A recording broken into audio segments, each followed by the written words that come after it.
Well, on the theme of bald and glasses, you've got me. Good morning. Look, I'm going to press on very quickly with quite a lot of information, and I make no apology. I'm going to tell the meat story because I don't think it's well known. So let me make an unequivocal statement from the outset. The New Zealand meat industry does not have reputational food safety issues in China. Our difficulties in one form or other are market access related. New Zealand, like all countries supplying meat to China, is currently caught in the midst of a huge reform process, with food safety and related regulatory changes a very public part. FTA or not, we cannot avoid this. Yet we are being presented with huge opportunities that require a concerted New Zealand public-private partnership on a scale that even occurred in a trade preservation sense, a larger scale that even occurred in a trade preservation sense when Britain joined the European Union. As we navigate these opportunities, decisions have to be made on how we prioritise our limited political capital. So far, dairy rightly has been the main beneficiary, but a broader approach is overdue. Ongoing risks of disruption to trade are facts of life at this stage of the relationship. My personal view is consumer demand for safe food in China will outpace the regulators. That is already happening to some degree, as I will elaborate using beef as an example. China, if we look at it already, is New Zealand's largest sheep meat market, and our sheep meat trade in its current form commenced in 1996. From low value lamb breasts and flaps, China is now rapidly moving up the value chain. It has become New Zealand's largest sheep meat market, both by volume and value. In the year ended June 2013, New Zealand beef exports to China grew more than eightfold, and China is now New Zealand's third largest beef market. New Zealand meat industry exports to China in the year ended June 2013 were worth $1.15 billion, up almost half on the previous year. New Zealand sheep farmers probably don't realise that products derived from their livestock are now worth $1.25 billion annually in shipments to China. My company ANZCO Foods began life in North Asia, specifically in Japan, with contract processing plants in Korea. Initially, we were a sheep meat sales and marketing business, being the first foreign-owned company of scale to commence physically importing and distributing the bulk of meat we handled in the Japanese market.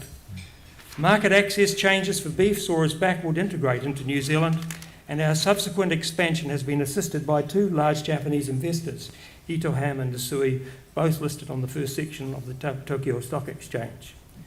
In 1991, we established our own office in Taiwan, and from there we have conducted to date some key elements in our evolving Greater China strategy. Our future business direction is very much focused on downstream manufacturing into food solutions, healthcare and food ingredients, items that currently have no permitted access to China. At one stage, ANZCO had 5 contract processing plants in Korea, producing product in forms for final manufacturing in Japan, including pressed ham, sausages, canned items and jerky. Today, pork and beef have virtually replaced sheep meat in these products. Current lamb and mutton processing in China is similar to what ANZCO was doing in Korea nearly 30 years ago. It would be now almost impossible to get a large workforce in Korea to do what is considered to be dirty, difficult and dangerous. In time, I believe the same will happen in China. Mechanisation of current intensive labour practices will be necessary, as has actually happened in terms of lamb rolls being supplied to Japan. New Zealand, which is in the dark blue at the bottom of this graph, accounts for 58% of sheep meat imports by China.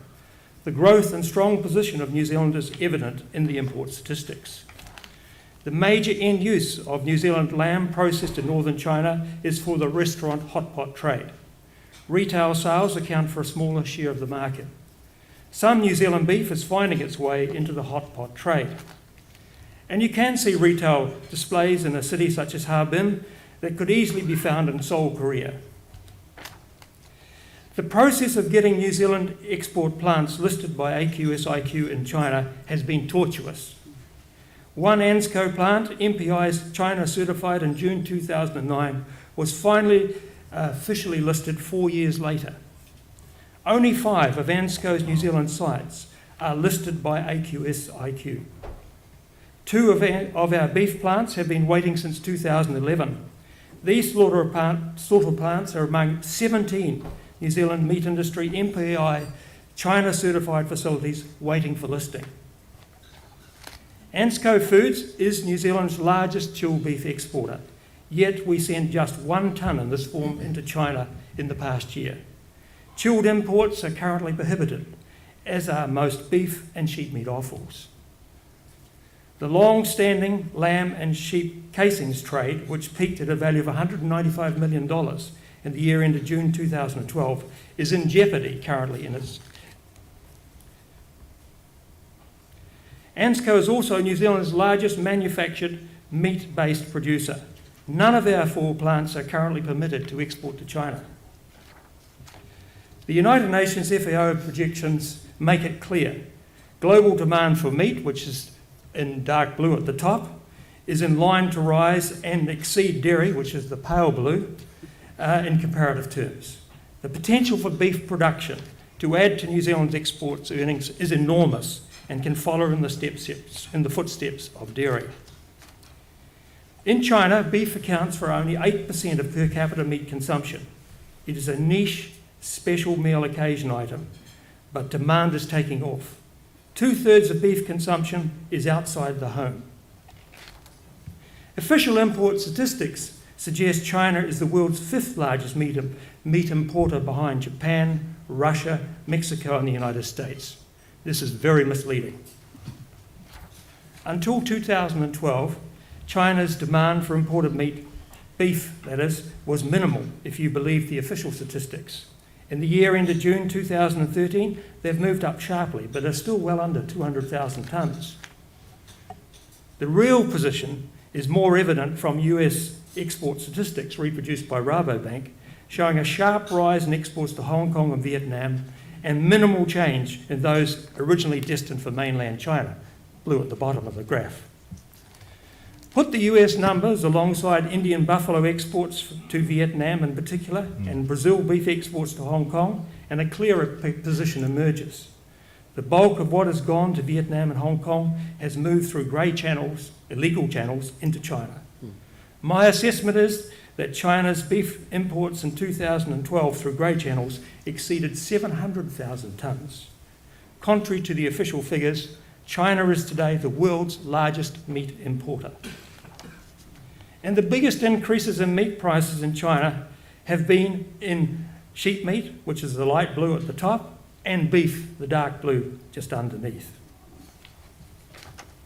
The magnitude of the lift in Chinese retail beef prices compared with the United States since January 2011 illustrates the situation.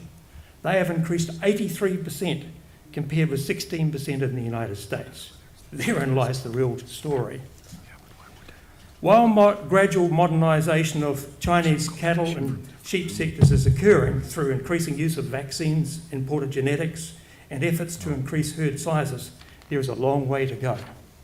And yes, you do see showpiece examples. This is one I've been to in northern China, and I have been to others. And yes, you do see quality beef processing facilities, but these are scarce. But these businesses are up against the same issues as sheep farming in New Zealand, namely competing land use. In China, there are the added pressures of coming from urbanisation, hence the power lines. The shift in the New Zealand meat industry's exports to China is being accelerated by import tariff advantages. Our competitors in beef have tariffs ranging from 12 to 25%, while New Zealand will be zero rated in 2016. And the story for sheep meat is almost identical.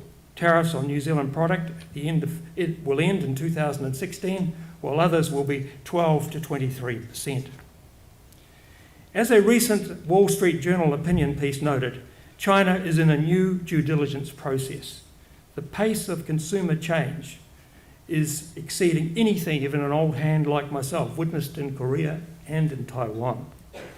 In the meat sector, the central planning effort has been into pork and poultry production, where large-scale vertical integration is being achieved.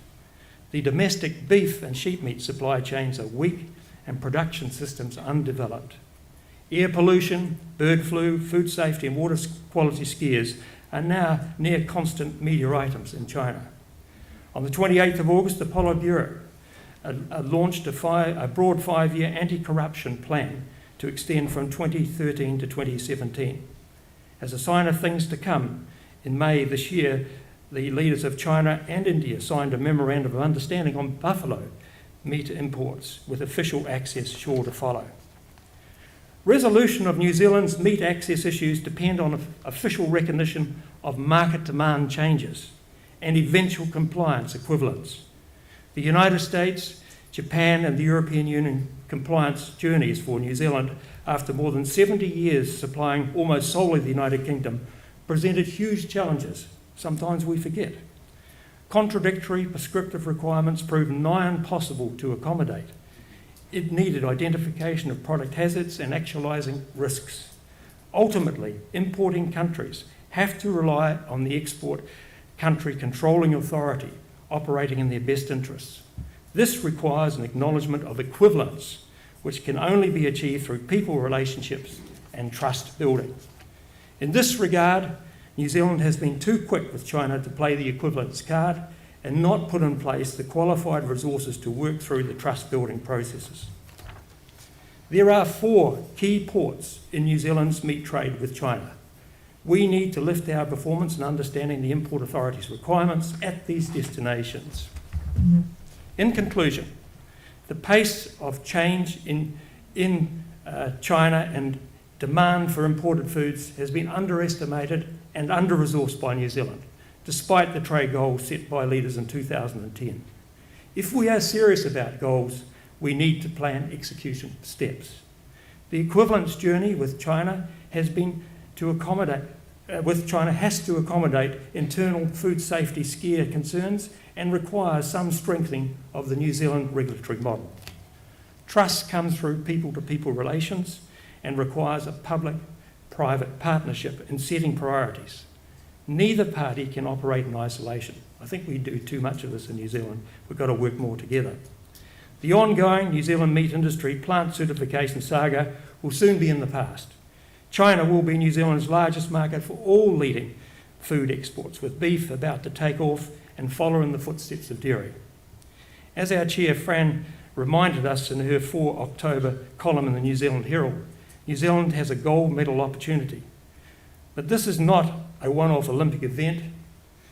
It is a chance to boost our primary industries, in particular at a speed never previously experienced in our history.